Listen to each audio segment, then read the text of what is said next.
and welcome everyone to the channel of electro4u.in. In this series of learning basic statistics, we have already covered the topics like mean, median, mode, variance and standard deviation. And in today's lecture, I am going to cover the topic 1.7.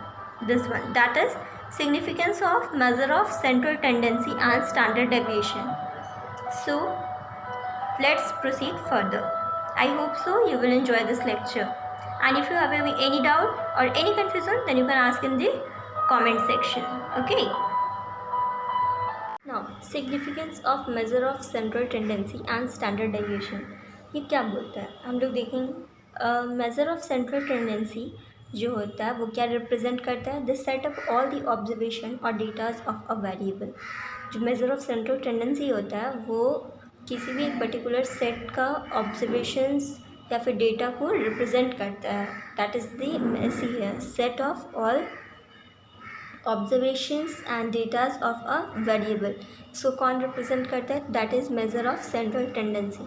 After that standard deviations shows the measure of consistency of the datas. जो standard deviation है वो क्या show करता है कि consistency क्या है. It means continuity जो होता है, consistency of the data. And if we have to compare the consistency of two data, then we have the formula, that is coefficient of variation of two data is given by CV is equals to standard deviation by mean of that particular variable into 100.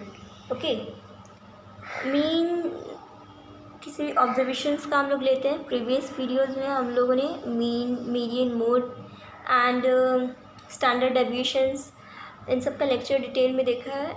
So if you have any doubt then you can check my video previous videos. Link are given in the description box and here we will see. तो ये तो था significance क्या होता है central tendency के measure का.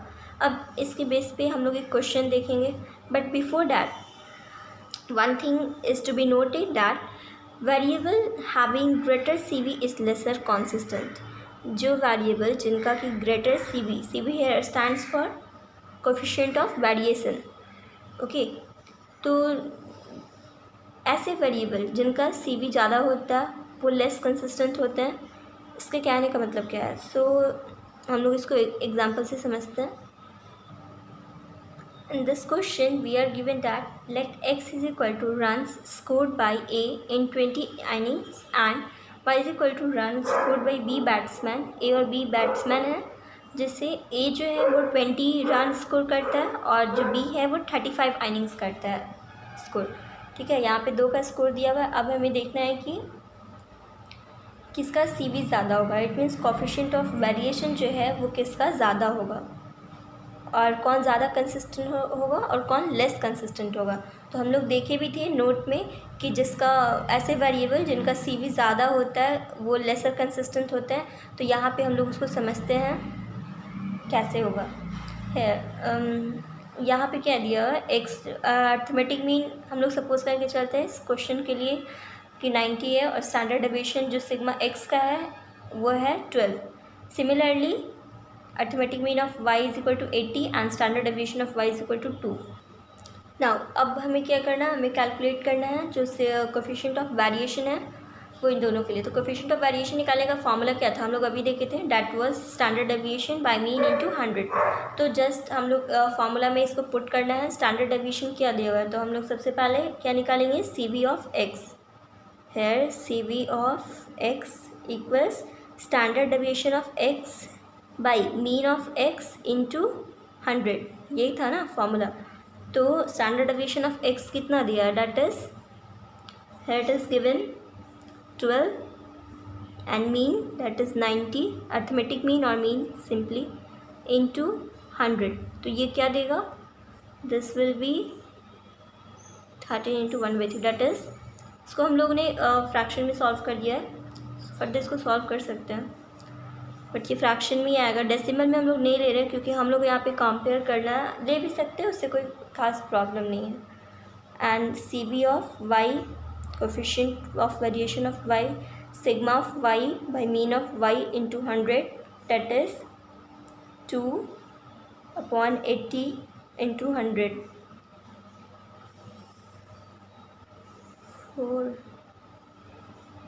5/2 or 2 into, this can be written as in this form.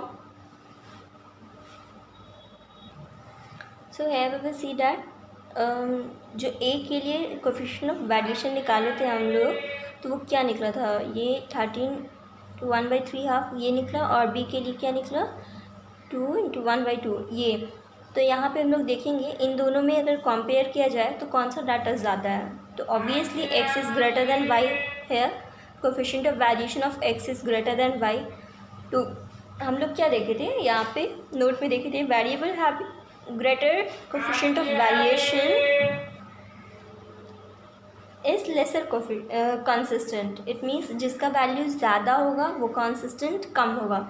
It means यहाँ पे अगर देखा जाए तो किसका वैल्यू ज़्यादा है, यहाँ ए का वैल्यू ज़्यादा है तो ए जो होगा वो लेस कंसिस्टेंट दैन बी होगा, या फिर हम लोग ऐसे भी कह सकते हैं कि B is more consistent than A. B क्या है, ज़्यादा कंसिस्टेंट है इन कंपैरिजन टू ए। क्यों ज़्यादा कंसिस्टेंट है, क्योंकि बी का जो वैल्यू है यहाँ पे बी जो है वो लेसर देन ए है, ए ग्रेटर है। या फिर हम लोग इसको ऐसे भी लिख सकते हैं कि A is lesser consistent than B. ये दोनों ही एक ही बात बोल रहे हैं, तो वो हम लोग समझते हैं। इस क्वेश्चन में हम लोग समझे तो यही था। This was all about significance of measure of central tendency and standard deviation. Generally इसमें डायरेक्ट क्वेश्चंस तो नहीं पूछे जाते, बट इसके बेसिस पे अलग अलग क्वेश्चंस पूछे जाते हैं, तो ये हमें पता होना बहुत ज़रूरी है। छोटा सा ये कॉन्सेप्ट है, but we should need to remember this. Okay, generally this formula, this we have to remember. 1 marks 2 marks question में पूछे ही जाते हैं समटाइम्स। तो this was all about significance of measure of central tendency and standard deviation. I hope so that significance of measure of central tendency and standard deviation ये topic आपको clear हो गया होगा। If you have any doubt then you can ask your doubt in the comment section. Okay, till then thank you, bye bye, see you in the next video.